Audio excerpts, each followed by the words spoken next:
가지 은혜 셀 수 없지만은 우리가 살아 숨쉬는 순간순간이 다 하나님의 은혜임을 고백합니다. 아멘. 지키시는 하나님 감사합니다. 그러나 저희들 무지하고 자만하고 교만한 마음, 부끄러운 모습으로 주님 앞에 나왔습니다. 그대로 그 모습 그대로 나왔습니다. 아멘. 궁일이 여기시고 보혈 피로 정결하게 씻어 주옵소서. 아멘. 너희는 이루하라, 내 백성을 이루하라. 치료하여 주시옵소서. 회복시켜 주시옵소서. 아멘. 내 백성이기에 내 백성을 이루하라고 말씀하십니다. 골짜기마다 어두워지며 산마다 작은 산마다 낮아지며 거르지 않는 것이 평탄케 되며 험한 것이 평지가 될 것이요 아멘. 여호와의 영광이 나타나고 모든 육체가 그들을 함께 보리라. 아멘. 아버지 복음에는 힘이 있습니다. 아버지 우리들 치료하여 주시옵소서. 아멘. 거룩하고 복된 일 예배의 자리에 있게 하시니 감사드리며 아멘. 신령과 진정으로 예배드리며 영광 돌리게 하옵소서. 아멘. 오늘도 말씀을 전하실 단상에서 오신 목사님 기름 부어 사용하여 주시옵시고 아멘. 성령 충만함 주옵소서. 아멘. 말씀 전하실 때 은혜의 시간 되게 하여 주시옵소서. 아멘. 여호와 라파 치료의 하나님, 나는 너희를 치료하는 하나님이라고 말씀하셨습니다. 전능하신 여호와 하나님 아버지, 오늘도 병상에서 아버지 집에서 예배드리는 아버지 주님의 귀한 교우님들 너무나도 많이 있습니다. 아버지 치료의 손길로 아버지 치료하여 주시옵시고 성령의 교통함이 함께하는 귀한 시간 될 수 있도록 하나님 함께하여 주시옵소서. 오늘도 섬기는 귀한 재단들마다 성령 충만함 주옵시고 선교사님과 교회와 가정을 지켜 주시옵소서. 이 나라 이 민족 아버지 하나님 나라에 임하옵시며 모든 백성이 하나님을 바라볼 수 있도록 하나님 힘 주시옵소서. 아버지 모든 것을 맡기며 사랑만 하신 예수님 이름으로 기도하옵나이다. 아멘.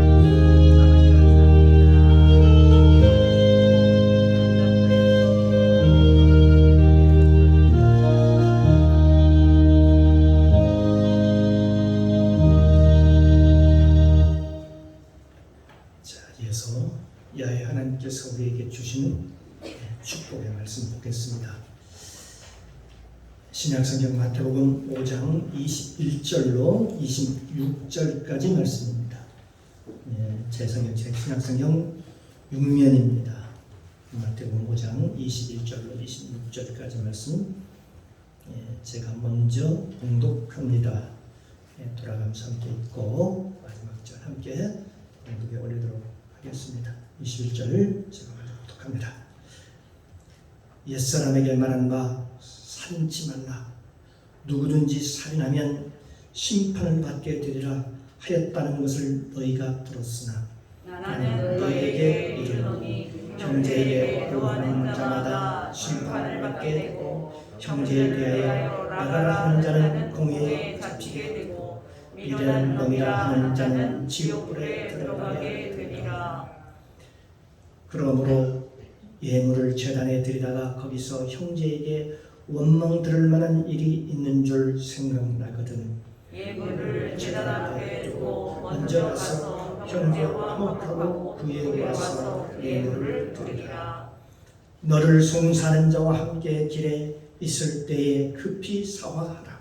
그 송사하는 자가 너를 재판관에게 내어주고 재판관이 관이에게 내어주어 옥에 가둘까 염려하라. 진실로 내게 이르노니 내가 홀이라도 남김이 없이 다 갚기 전에는 결단코 거기서 나오지 못하리라. 아멘. 할렐루야. 참으로 좋으신 아버지 하나님, 네, 감사합니다. 한 주간도 하나님 은혜 가운데 눈동자같이 지켜주셨다가 이렇게 복된 날 주셔서 주님 앞에 나와서 마음껏 주님을 찬양하게 하시고 주의 성호를 높이며 또 기도하며 또 하나님의 말씀, 생명의 말씀을 믿음으로 받게 하시니 감사합니다. 또 이 시간 말씀 받는 시간입니다. 성령께서 함께하여 주옵소서. 부족한 종 하나님의 말씀을 대언할 때 성령께서 도우시고 인도하여 주옵소서. 아멘. 이 시간 성령님 모시고 인정하고 환영합니다. 충만하게 임재하옵소서. 아멘. 예배의 시종을 아버지께 부탁드리며 예수님의 이름으로 감사드리며 기도드리옵나이다. 아멘. 아멘. 아멘. 할렐루야. 아멘. 네, 우리 옆에 인사 나눕니다. 당신은 하나님의 축복의 사람입니다.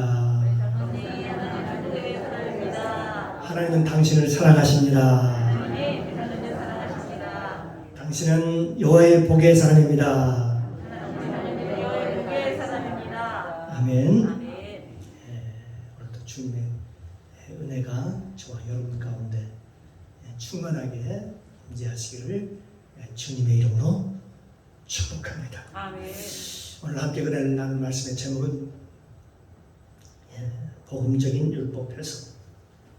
복음적인 율법 해석이라는 제목을 가지고 함께 은혜를 나누겠습니다. 오늘 본문을 보면 그냥 겉으로 보면은 이게 무슨 말씀이지? 이게 무슨 말씀일까? 그렇게 생각하는 사람들이 있을 수 있습니다. 왜냐하면 구약에 살인하지 말라라는 그런 말씀이 있지요. 그런데 여기 본문에 보면 사람을 죽이는 것만이, 사람을 살인하는 것만이 그 살인이 아니고 사람을 미워하기만 해도 살인하는 것과 똑같이 생각한다는 것, 똑같이 본다는 것입니다. 살인죄를 적용합니다. 또 구약에 너희가 간음하지 말라라는 그런 말씀이 또 있습니다. 그런데 또 너희들 마음속에 음욕을, 음란한 욕심을 품기만 해도, 마음에 품기만 해도 그건 이미 간음했다, 간음죄라 그렇게 얘기하는 겁니다. 그러니까 이것은 구약의 율법에서 정하고 있는 것보다 훨씬 더 강화된 그런 법으로 느껴지기 쉽습니다. 부담이 가죠.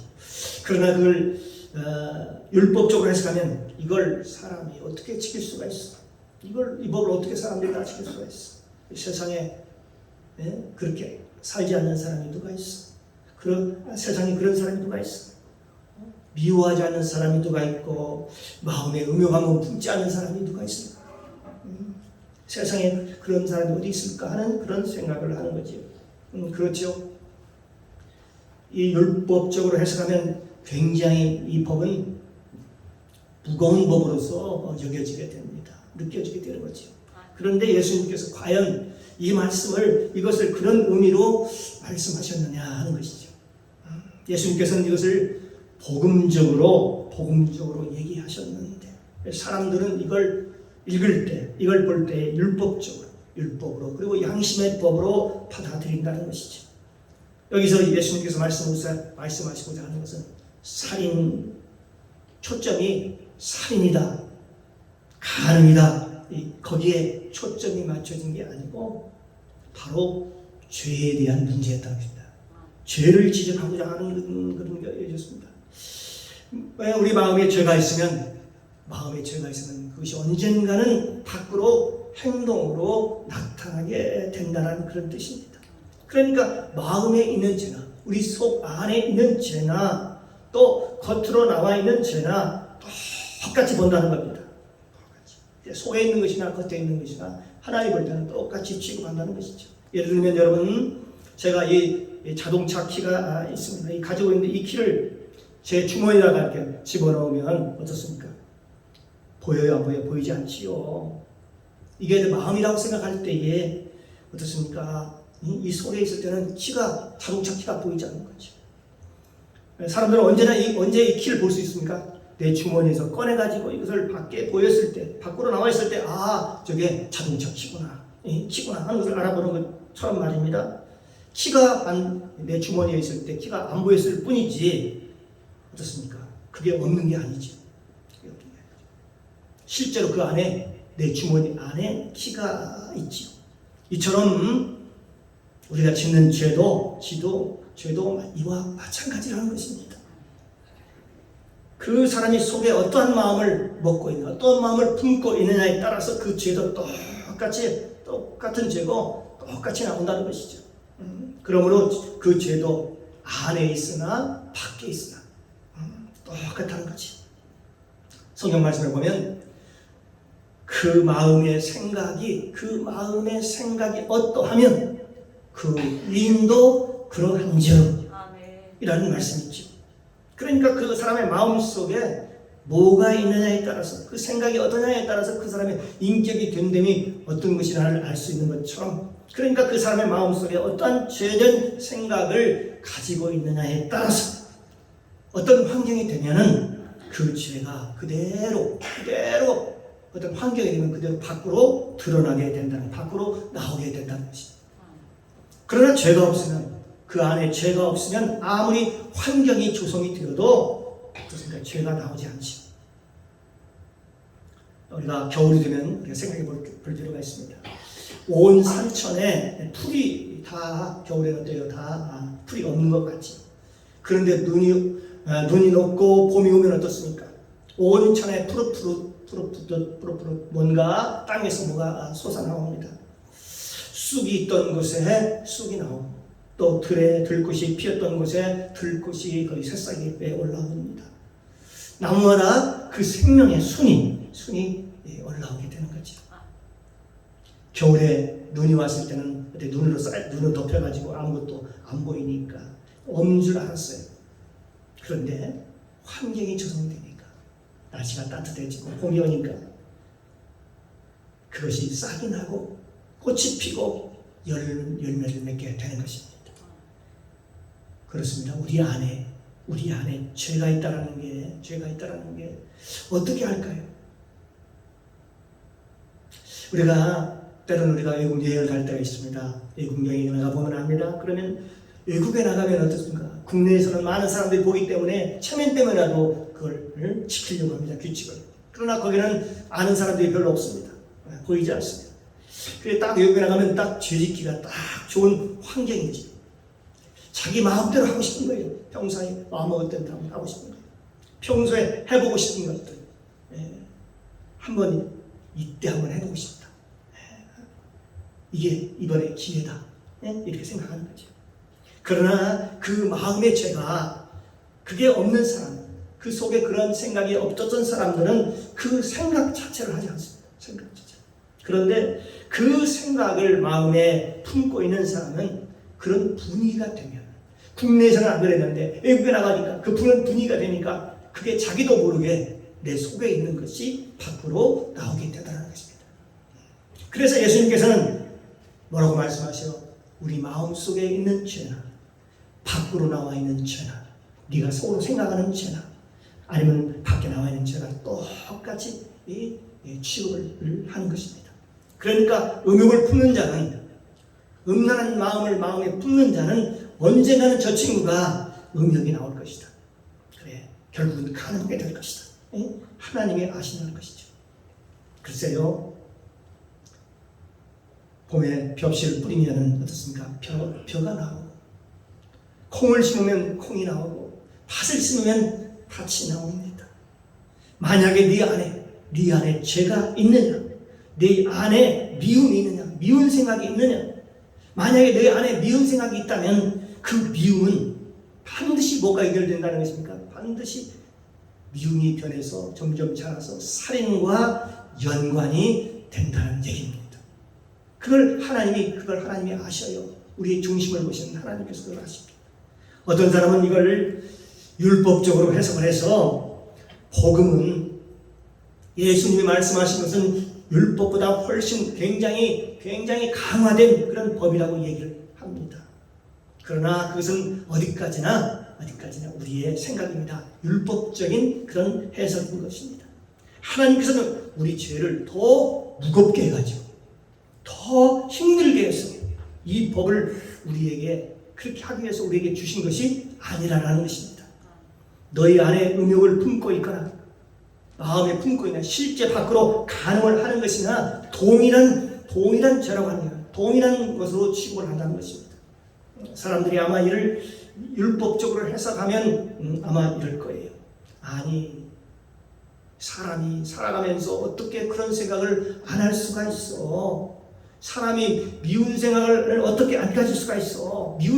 밉게 행동을 하는데 왜 미운 생각을 보고 미운 걸 보고 미운 생각을 못 하겠냐는 것입니다.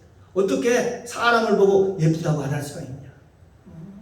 그러면 뭐 사람이 아니라고 하면서 세상에 어디 그런 사람이 어디 있을까? 어디 있냐라고 얘기를 합니다. 그러면서 그렇게 치부하는 것이죠. 역시 여러분 그런 생각을 해보지 않으셨습니까? 이건 당연한 거야. 미워하는 생각 얼마든지 가질 수 있어. 이렇게 생각할 수 있다는 거죠. 주님께서는 그렇게 분명히 말씀을 하셨는데도 불구하고 이 말씀이 틀렸다는 겁니다. 틀렸다고 보는 겁니다. 세상에 이걸 지킬 사람이 어디 있어요? 여러분 성경 읽으면서 이런 생각 해본 적이 있습니까? 만약 그렇게 생각하면 이 세상의 모든 사람이 천국에 들어갈 자가 아무도 없다는 거지요. 그럼 이 말씀은 천국에 들어가지 못하게 하기 위한 하나님의 말씀일까요? 예수님의 말씀이었을까요? 어떻습니까? 아니죠. 예수님께서 말씀하신 것은 이건 행위의 우리의 밖으로 드러나는 행위의 문제가 아니었습니다. 행위의 문제가 아니고 바로 예수님께서는 뭘 얘기하려고 하냐? 죄의 본질에 대해서 본질에 대한 얘기를 말씀하고 싶었던 것입니다. 다시 말하면 우리 마음속에 저와 여러분의 마음속에 그 씨가 있느냐, 그 죄의 씨가 있느냐 없느냐 하는 문제이죠. 그걸 지적하려고 하는 것입니다. 그걸 말씀하시자 하는 것이었습니다. 그래서 우리가 받은 축복 중에 가장 큰 축복이 뭐라고 그랬습니까? 바로 예수님의 보혈을 통해서 죄사함의 축복이라는 것입니다. 할렐루야. 우리 마음에 그런 죄가 있는데 그런 마음을 하나님께서 걷어가십니다. 다 가져가십니다. 또 하나님께서 우리에게 그걸 잘라주신다. 우리의 마음에서 그걸 끊어주신다. 이건 큰 축복이 아닐 수가 없습니다. 우리가 이 세상에 심령이 가난한 자는 복이 있나니 천국이 저희 것이며 라고 말씀합니다. 그 심령이 가난하다고 하는 것은 그것이 잘라진 상태, 세상이 끊어진 상태니까, 그러니까 그때에 뭐가 돼요? 천국이 임하는 것입니다. 그러니 마음의 심령 천국이 그때 이루어진다, 그렇게 얘기하는 것이죠. 우리 안에 죄가 사라지면, 저와 여러분 안에 죄가 사라지면, 죄가 끊어지면 그의 나라가 임한다고 했습니다. 이 죄사함을 받는 그 기쁨이라는 것은 대단한 기쁨입니다. 이 천국은 그렇습니다. 이 하나님의 나라는 돈이 많아서 이루어지는 게 아닙니다. 우리가 무슨 높은 자리에 올라가서 하나님 나라가 이루어지는, 천국이 이루어지는 게 아닙니다. 우리 인간에게 주어지는 천국은 유일하게 우리가 죄사함을 받았을 때, 그때 천국이 이루어지는 것입니다.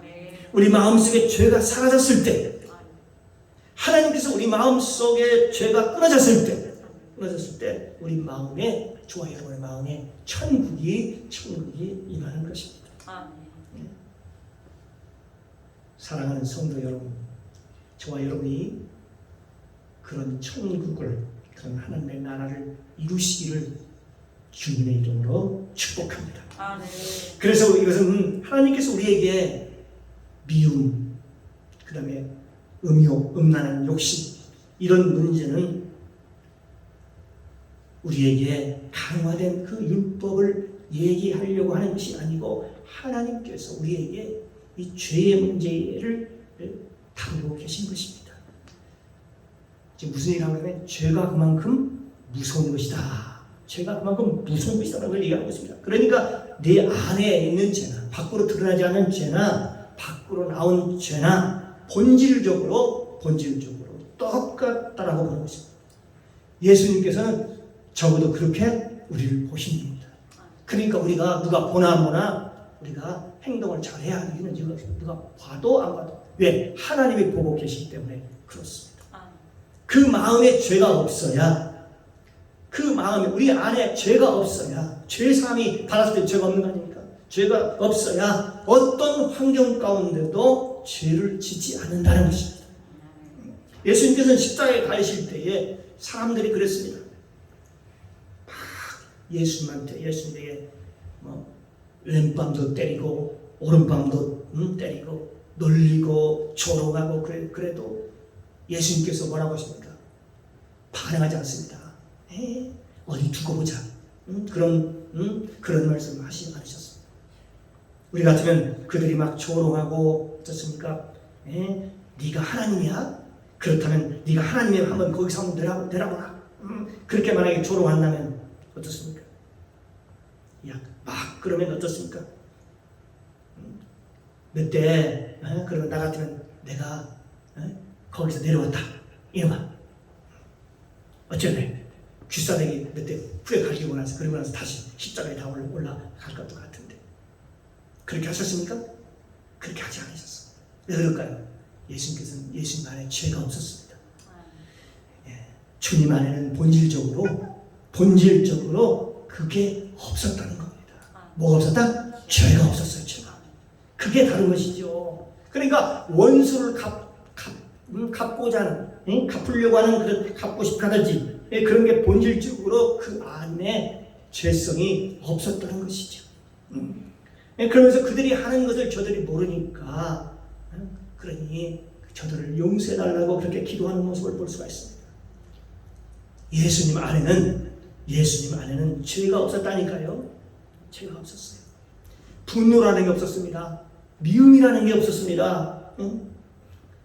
그래서 아무리 미워하려고 해도 미움이 나오잖아요. 왜? 그 안에 내 안에 그 예수님 안에 미움이 없으니까 사랑이 나오잖아요. 사랑. 예수님 안에는 본질적으로 미움이 없으니까 뭐가 나와요? 뭐가 나올 수밖에 없어요?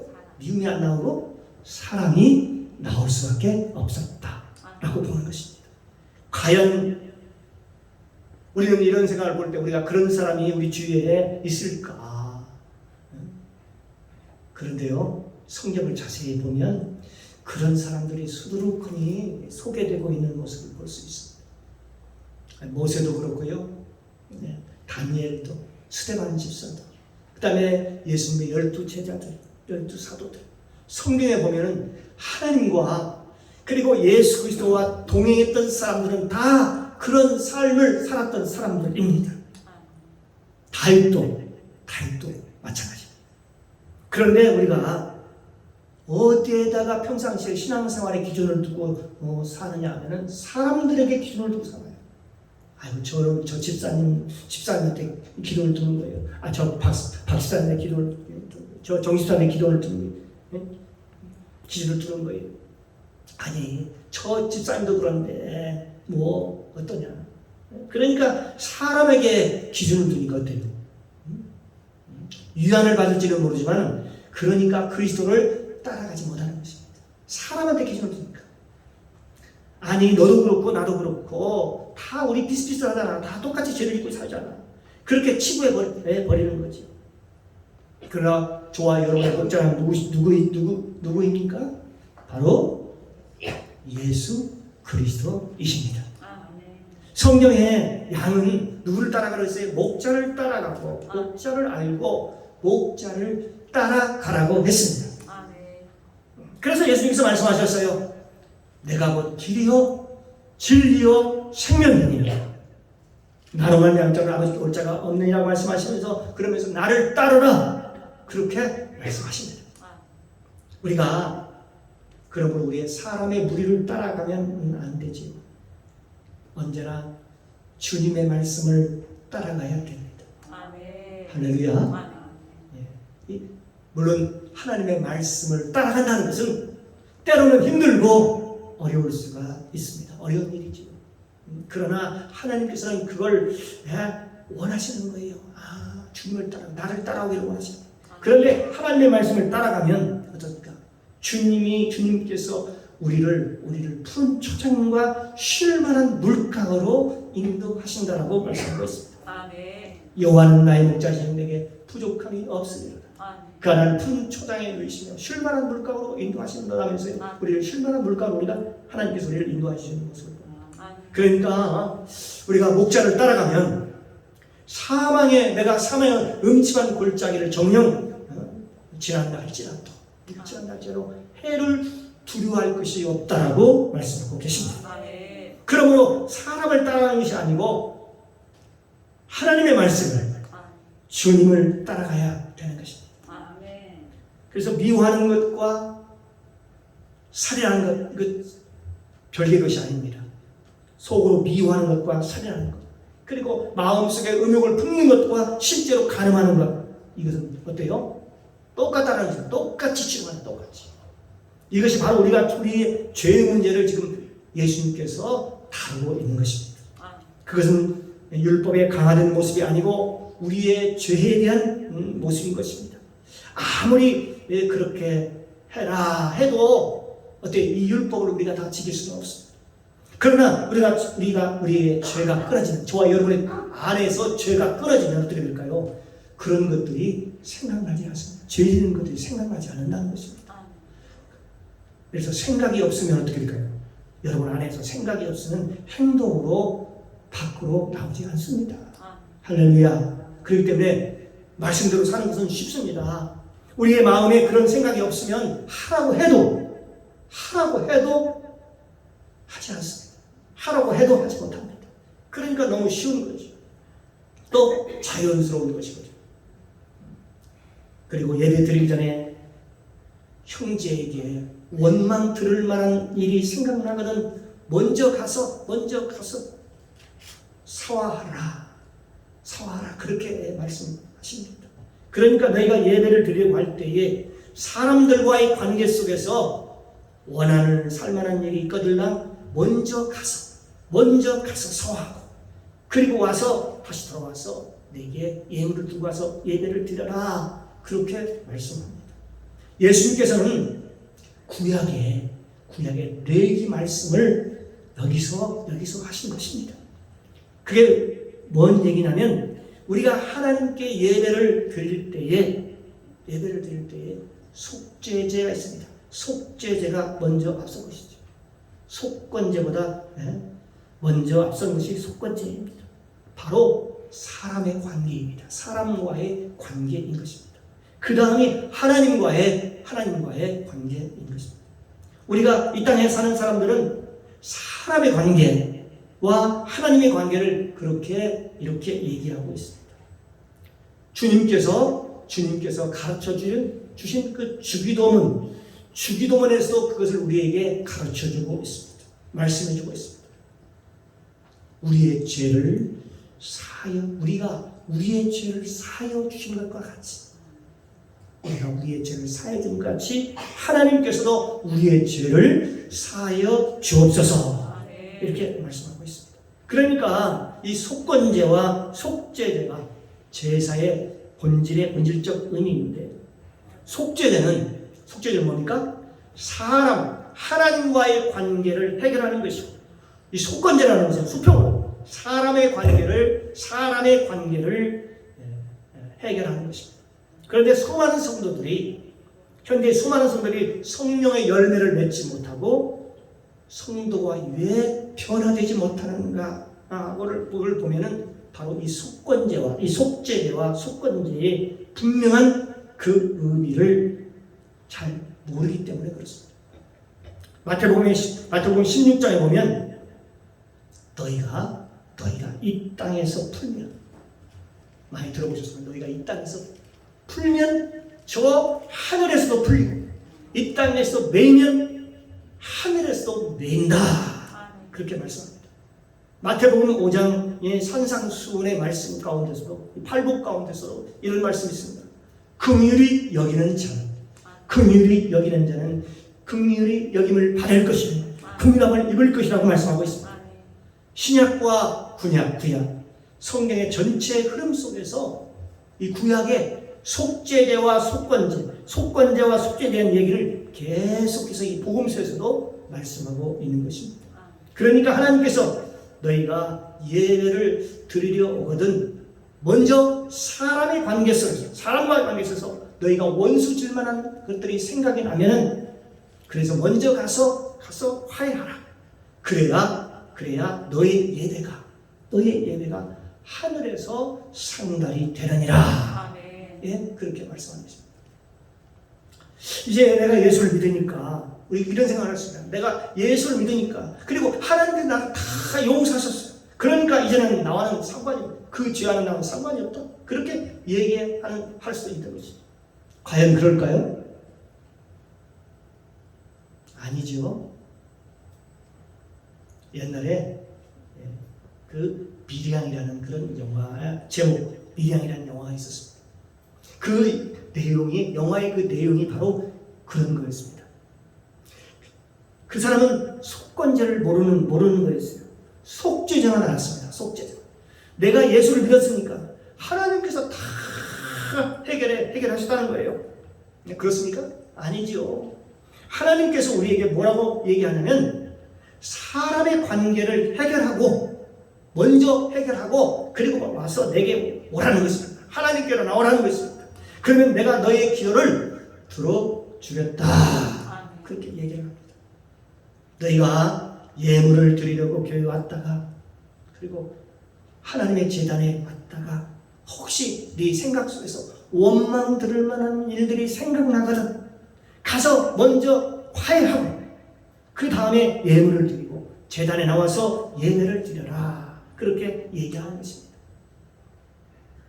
마태복음 5장 23절 24절 말씀입니다.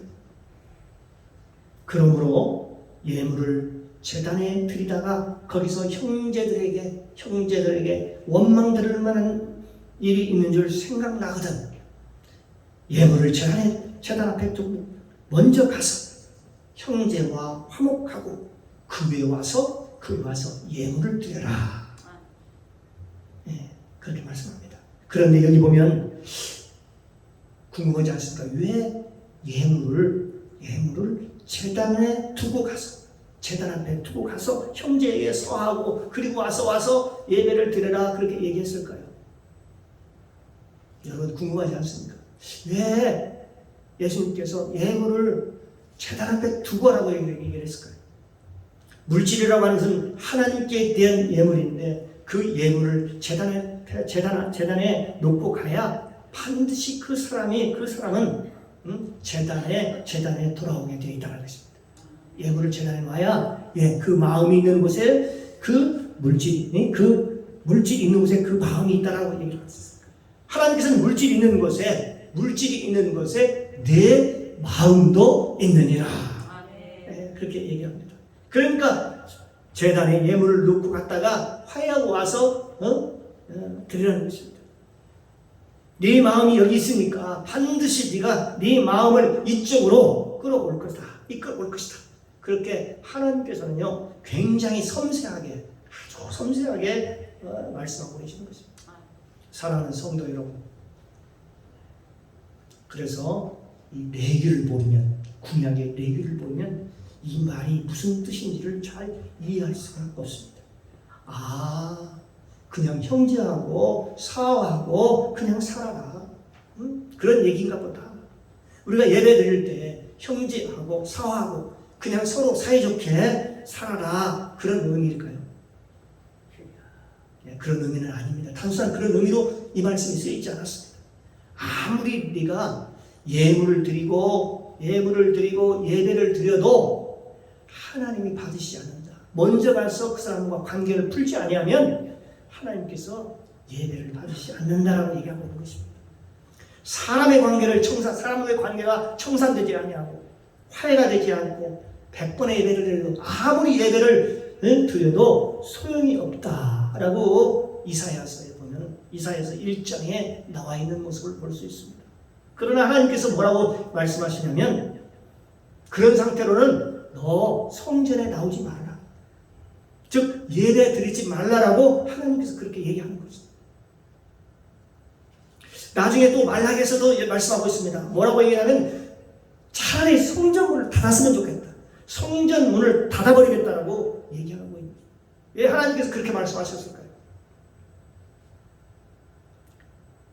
왜 네가 코아를 돌보지 않고 없는 사람들에게 갑질을 하고 왜 내게 와서 내가 하나님께 기도한들 내가 받겠느냐, 하나님이 받겠느냐 하는 것입니다. 하나님께서는 자기를 무시했다고 생각하는 것이죠. 여기 레위에 하나님께 드리는 5가지 제사에 대해서 다시 한번 우리가 살펴보면 첫 번째로 속죄제가 있죠. 그 하나님께 대한 문제입니다. 또 속건제가 있습니다. 사람과의 관계입니다. 속건제. 셋째로 소제가 있습니다. 넷째 번제, 5번째 화목제가 있는데 첫째로 사람과의 관계, 그 다음에 하나님과의 관계가 해결되어야 되는 것입니다. 그래서 그걸 십자가라고 하는 것입니다. 십자가는 그렇죠. 상하 수평이 있지 않습니까? 그래서 십자가라고 하는 것입니다.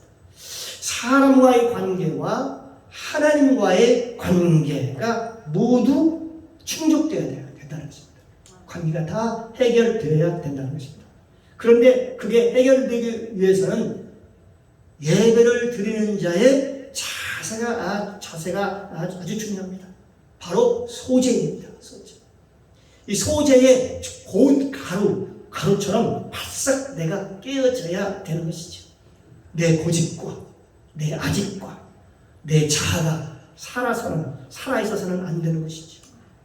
바싹 깨져서 그 다음에 뭐를 하고 있습니까? 바싹 깨진 다음에 거기에다가 소금을 칠하는 것입니다. 소금. 이 소금을 칠하는 의미는 무엇입니까? 그러니까 우리의 심령이 썩지 않도록 하라. 우리의 심령이 썩지 않도록 하라는 것입니다. 그 다음에 거기다가 뭘 또 하라는 것입니까? 거기에다가 기름을 쳐라. 기름을 쳐라.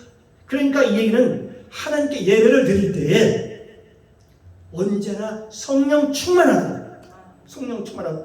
어떻게 합니까? 기도로 준비해라는 것입니다. 그래서 우리가 예배 드리기 전에 우리가 찬송을 부르고 우리가 기도로 준비하는 것도 바로 그겁니다. 바로 기름을 붓는 그런 행위라고 볼 수 있는 것이죠. 너희가 그렇게 해야 성령 충만을 받을 수 있다. 성령 충만한 예배를 드릴 수 있다. 그렇게 얘기하는 것입니다. 성경 레위기에 보면 우리가 드리는 소제를 드릴 때 어떻게 드리는가? 내가 하나님께 드리는 자의 자세입니다. 자세. 소제는 그러니까 내가 바싹 깨어져야 되고 또 내 마음이 부패되지 않도록 소금을 쳐야 되고 거기에다가 기름을 부어야 되고 하나님의 성령으로 충만하게 예배를 드려야 되고 그 다음에 마지막 유향으로 향기로운 예배, 하나님이 받으실 만한 그런 예배가 되는 것입니다. 그래서 레위기 1장에 보니까 하나님의 향기로운 제사라고 성경에 쓰여 있습니다. 하나님이 받으실 만한 제사, 하나님이 받으실 만한 예배가 되게 하라, 그렇게 말씀하고 있습니다. 오늘 본문에 하나님께서 받으실 만한 이 속건제에 대해서 얘기하고 있는 것입니다. 형제에게 원망 들을 만한 일들이 생각나거든 먼저 가서 사화하라. 그리고 그 다음에 그 예물을 가지고 하나님께 드려라. 그렇게 말씀하고 있는 것입니다. 그 다음에 보니까 마태복음 5장 25절에 보니까 너를 송사는 자와 함께 길에 있을 때 급히 사과하라. 너를 고발하는 자와 함께 있을 때에 길에 있을 때 급히 사과하라. 그렇게 말씀하고 있네요. 그 송사는 자가 너를 재판관에게 내어주고 재판관이 관에게 주어 옥에 가둘까 염려하라 라는 말씀이 있습니다. 이게 과연 어떤 말씀일까요? 그리고 거기에다가 딱 한마디를 추가합니다. 말씀합니다. 모두 다 갚아야 거기서 나올 수가 있다. 그렇게 얘기를 합니다. 도대체 이 말은 무슨 말씀일까요? 길가에 갈 때 고발하는 자와 함께 가는데 급히 사과하라. 이게 도대체 무슨 의미가 있는 것일 걸까요?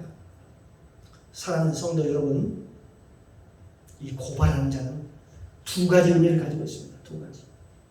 현실적으로 우리가 이 생을 살아가면서 원수 맺지 말고 살아라. 그리고 사과하려면 재판장에게 가기 전에 서로 사화해서 재판관으로까지는 가지 마라. 그런 의미를 가지고 있는 것이죠. 또한 잠언에 보면 또 이런 지혜의 말씀이 있습니다. 더 네 성격대로, 네 승질대로 부리지 말고, 고집 부리지 말고, 네가 살면서 송사에 얽히지 말아라. 그렇지만 여러분, 송사에 얽힌 적이 있어 보겠습니다. 정말로 힘듭니다. 그걸 하는 과정 하나하나. 그렇지. 송사에 얽히게 되면 그 송사에 재판의 문제로 네가 더 힘들어진다. 그래서 되도록이면 기회가 있거든. 빨리 네가 가서 화해하라. 라는 그런 의미를 가지고 있습니다. 또 하나는 종말론적인 의미를 가지고 있습니다. 여러분, 종말에 반드시 우리가 하나님 앞에 가면 심판을 받게 된 백보자 심판 때에 우리를 누가 고발할까요? 한번 생각해 보셨습니까? 여러분, 백보자니까 누가 여러분들을 고발할까요? 우리를 고발하는 자는요, 멀리 있지 않습니다. 우리를 모르는 사람이 고발하지 않아요. 우리와 함께 곁에 있었던 사람들이 하는 겁니다. 그 백보자 심판 때에 우리와 함께 살았던 사람들이 사실은 우리를 저와 여러분을 고발하는 겁니다. 아, 저 사람은 참 좋은 사람입니다. 좋은 사람. 저분은 정말로 괜찮은 사람이었습니다. 아, 저분을 보고 제가 감동을 참으로 많이 받았습니다. 신앙생활은 저렇게 해야 됩니다. 또 어떤 사람들은 이렇게 얘기합니다. 반대로 얘기합니다. 저 인간을 보고 내가 얼마나 실족했는지 몰라요. 그런 사람들이 있고요. 내가 주변에 알았던 수많은 사람들이 다 내 증인이 되는 겁니다. 마태복음 5장 26절에 보면 진실로 내게 이르노니 내가 홀이라도 남김없이 다 갚기 전에는 결단코 거기서 나오지 못하리라. 그렇게 말씀합니다. 그럼 거기서 나오려면 모두 다 갚아야만 거기서 나온다. 그렇게 말씀하고 있습니다. 이 말씀은 두 가지 의미가 있습니다. 첫째로는 현실적인 의미와 두 번째는 백보자 심판 때의 이야기를 예수님께서는 겸하여 함께 말씀하고 있는 것입니다. 그러므로 저와 여러분이 이 세상을 살아갈 때 어떻습니까? 주변이나 내가 알고 있는 모든 사람들에게 어떻게 될까요? 덕을 끼치고 영적인 영향력을 주고 저와 여러분이 축복의 통로자, 복음의 통로자, 비전의 통로자가 되시기를 주님의 이름으로 축복합니다. 아멘. 할렐루야. 이것은 굉장히 중요한 일입니다. 그러므로 저와 여러분 모두가 이런 복의 통로자로서, 그래서 우리가 백보자 심판 때에 우리를 아는 모든 사람들이, 저와 여러분 아는 모든 사람들이 저분의 삶을 보고 내가 감동했었습니다. 저분의 삶에 제가 그걸 보고 변화받았습니다. 저분 때문에 내가 예수를 믿었습니다. 내가 이 길을 올 수 있다는 것은 전부 다 전적인 저분의 보살핌이요 독택입니다. 이처럼 저와 여러분의 모두가 이렇게 영향력인, 이 땅에 살아갈 때 영향을 주는 그런 사람이 될 수 있기를 주님의 이름으로 축복합니다. 아멘. 기도합니다.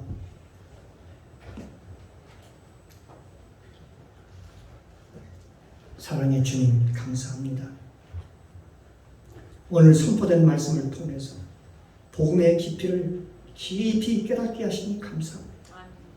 하나님의 말씀을 잘 깨달아서 예수님이 우리에게 하시고자 하는 말씀의 의미를 잘